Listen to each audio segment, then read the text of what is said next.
family. It is the first place we learn love, discipline, and belonging. But it is also where we often feel the heaviest pressure, the expectations of parents, the weight of tradition, the silent demands to conform. Family can feel like both, a sanctuary and a battlefield. The Stoics faced this same tension. They lived in a world where family duty was sacred, yet individuality and freedom of the soul were equally important. They left us wisdom, not to reject family, nor to be crushed by it, but to live with honor, balance, and clarity. Today, we'll explore how Stoicism can help us navigate family pressure and at the same time live with unconditional love. Section 1. The Stoic View of Family. The Stoics believed that family was part of nature's design. Marcus Aurelius reminded himself daily, "Perform the task that is before you with justice, with sincerity, and without complaint." To be born into a family means to be given a role: son, daughter, brother, sister, parent, or guardian. And with each role comes a duty. To abandon it recklessly is to resist nature itself. But fulfilling your role does not mean losing your individuality. Stoicism asks us to see family not as chains, but as opportunities. An impatient father teaches you patience. A demanding mother teaches you discipline. A sibling's rivalry teaches you self-mastery. Family, for the Stoic, is a living classroom. Every difficulty becomes a lesson in virtue. Section 2. The weight of expectations. But let's be honest, family expectations can feel suffocating. Parents may push you toward a career you don't want. Relatives may judge your lifestyle.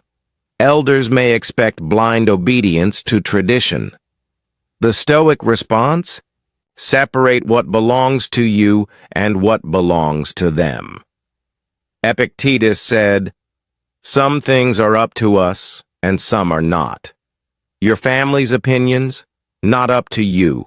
Their disappointment, not up to you.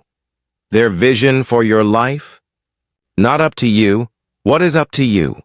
Your character, your actions, your choices." Imagine this. Your father expects you to follow his career path. He feels betrayed when you choose differently. You could collapse under guilt, or you could grow resentful. Both are extremes. The Stoic way is different. You honor his role, you listen with respect, but you remain loyal to your own reasoned choices. This does not mean cold rebellion. It means firm independence, practiced with calmness. You do not fight fire with fire. You remain steady, unmoved, rooted in your own principles. Section 3. Unconditional love without attachment. Love in family often gets tangled with conditions. I'll love you if you succeed. I'll support you if you follow my advice.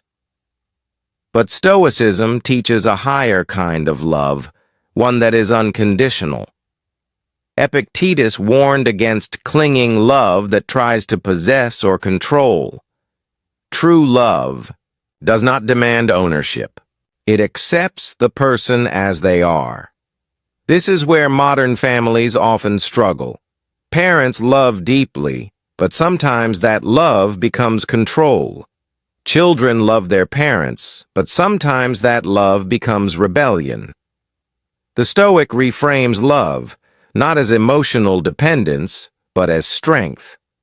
To say, "I love you even if you do not understand me. I care for you even if we disagree. My love is not a transaction. It is a choice of character." Think of Marcus Aurelius, who lost many of his children at a young age. His grief was deep, Yet he reminded himself, "You have loved them as mortal beings, not as things guaranteed." Love without possession, love without expectation, that is unconditional love in the Stoic sense.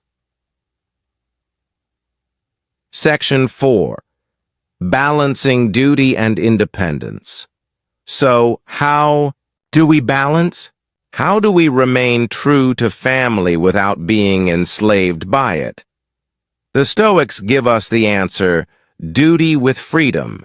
You fulfill your duty as a son or daughter, showing respect, care, and gratitude.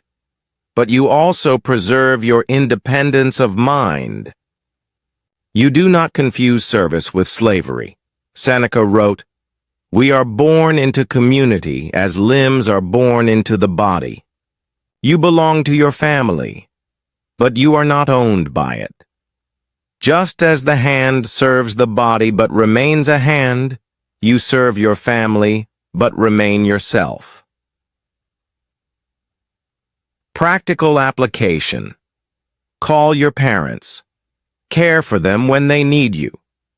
But do not let guilt decide your career. Be there for your siblings. But do not drown in their expectations. Love your children fiercely, but do not try to control every step of their journey. This balance is not easy. It requires patience, wisdom, and the courage to endure misunderstanding. But it is the path of strength. Section 5. Practical Stoic guidance for today. Let's bring it into modern life. Here are Stoic practices you can apply. Set boundaries with calmness. Instead of rebelling in anger, state clearly what is yours to decide. A boundary spoken with firmness but kindness carries more weight than a defensive outburst. Respond with love, not resentment. Even if you are misunderstood, resist the temptation to lash out. Marcus Aurelius wrote, "The best revenge is not to be like your enemy." In family, the best revenge is not to become bitter.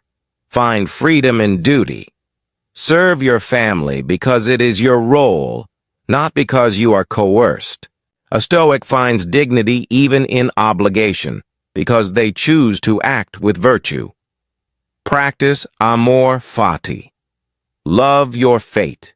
Accept your family as they are, their flaws, their pressures, their imperfections. Remember, you too are imperfect. Daily reflection. At night, journal like Seneca. Ask, did I treat my family with patience today? Did I stay true to myself without cruelty? Where did I lose my temper? Where did I show virtue? This reflection sharpens your character. Family pressure will always exist. Expectations will always weigh on you. But the Stoic does not crumble under it, nor do they sever their ties in anger. Instead, they walk with balance. They carry their duties with grace. They love without chains. They endure misunderstanding without resentment. To live this way is to embody unconditional love, not as weakness, but as the highest strength. Because at the end of the day, you cannot control how your family loves you, but you can control how you love them, calmly, freely, unconditionally.